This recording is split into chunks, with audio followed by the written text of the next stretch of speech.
Alright, this is Bob. This is the owner of that Ford. He's cutting stuff. We pulled the box off the Ford. It's rotted out. Here, I'll show you. There's nothing left. This is the old Ford it come off of. We had a brace there somebody put in after the fact to try to prop up that rotten box. We're going to go ahead and get that off there. We're going to pressure wash this, clean it up. We're going to hit it with pour 15 and shoots. Man, that'll add to its longevity dramatically. We got some rocker panel issues we're going to address. We got new rocker panels. We're not going to have to go all the way up and in, but we're going to have to replace the lower 2/3. There we go. Do a little bit of work in the floor pans. I don't know if you can see that or not. Some work in the doors. This truck is going to get that bed. I showed you all about that before. This job's going to take me several days, and when we get done, it'll be something everybody can be proud to look at and see. That one there's got one brace underneath it that's rotted, and then the heat shield for the exhaust, which we're pulling off now. So this is the start of this project. We got started today finally, after so many bullshit delays with other bullshit projects. We will show this one on through so everybody can see how this goes back together.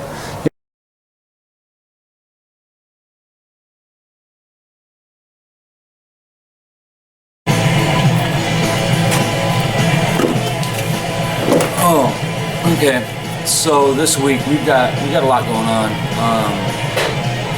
We're kind of stretched in on large projects, which really can kind of hurt what's going on. Stretches resources, stretches your fucking brain thing, juggling shit around. We're getting those inner fender wells off, the Omega. It's always a struggle. I love it.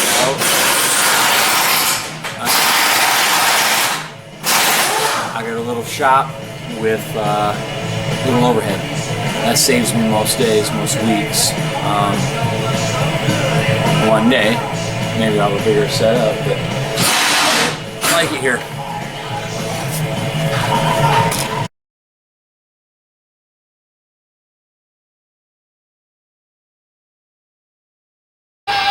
The center side. That is that brace I was talking about. It was all rotted out. That is our replacement piece Casey's got. It's a loose fit. One slip underneath there. None the wiser. It looked marvelous. We're gonna knock off all this loose shit. Scrub down all the dirt, the road grime. Drop the wires away. And we are going to pour 15 on our side. We're going to use body chutes over the pour 15 to protect the rust inhibitor. And we got this thing just swinging right now on a little jimmy rack we built in the rafters. It's not wires. So the steps ahead are just that. We're going to cut that part of that brace out and replace it with a new piece. Leave enough overlap. I got something I can weld to. Get it cleaned up. Get the pour 15 and chutes on. Then we get this bitch down on jack stands, and we'll do the Bedliner. We got some interesting stuff going on today. We're going to get these fenders off. Check this out. It has been painted before. They don't do that at the factory. All that hardware is put on after the fact. They don't generally have steel underneath the bolts either. Usually that's painted. We're going to pull these fenders off.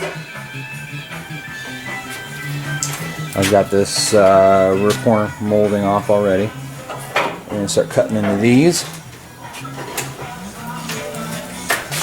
Pulling the bumper now because it doesn't fit with the new box.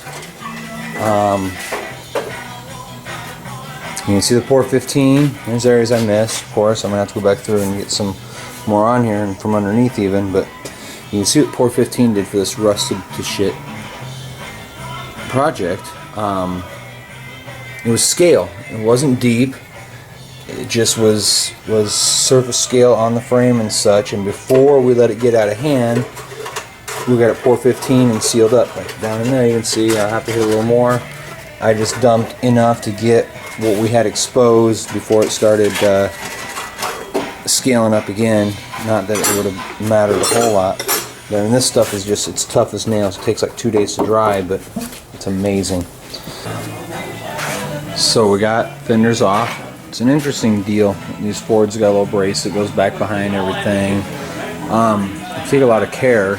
You don't have to take out the headlight frame to get them out. We'll see going back together if we got to dismantle that or not. Let's take a look here. This is pretty rocking. Oh yeah! You can see where it's all rotted out. We're gonna go ahead and flange all this. Run a few plugs in it, and then we'll stitch weld that all together. You can see underneath I've got some understructure to rebuild. We're gonna go ahead and put body mount Nerf bars on this when we're finished. I'll show you that. There's gonna be a lot of this understructure that's gonna have to be redone.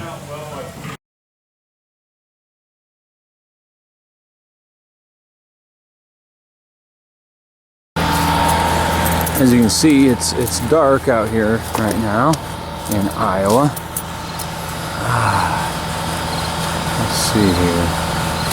There we go, a little more normal. In the shop, we have this hanging out in the garage. The other building. Little 415 and everything underneath. Say hi, Danny.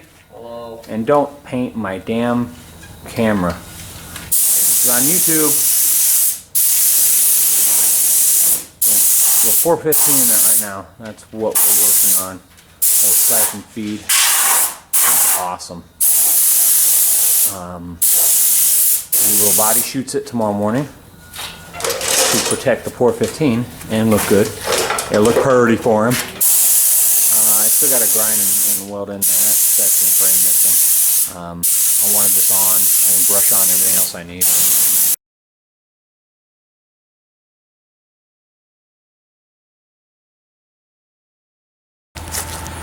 Oh yeah, we're all ready.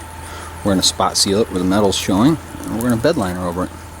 Got the underside and the flanges where we don't want the spray to go. Covered up, taped. Now we'll go and look at the bed. All scuffed up with 80 grit, the best mechanical tooth for bedliner. Right there you'll see is that hole, that spot on the bottom where we welded in that brace. It thinned out the bed, so I went ahead and ground it out, beat it down, welded it, ground it out some more. It's not perfect. We're putting a real thick spray in bedliner, and this is not a perfect bed. We're just trying to preserve what we've got. It's a really great condition bed, comparatively speaking, especially. The old one, it looks like a trampoline flipped over out there. Very spongy.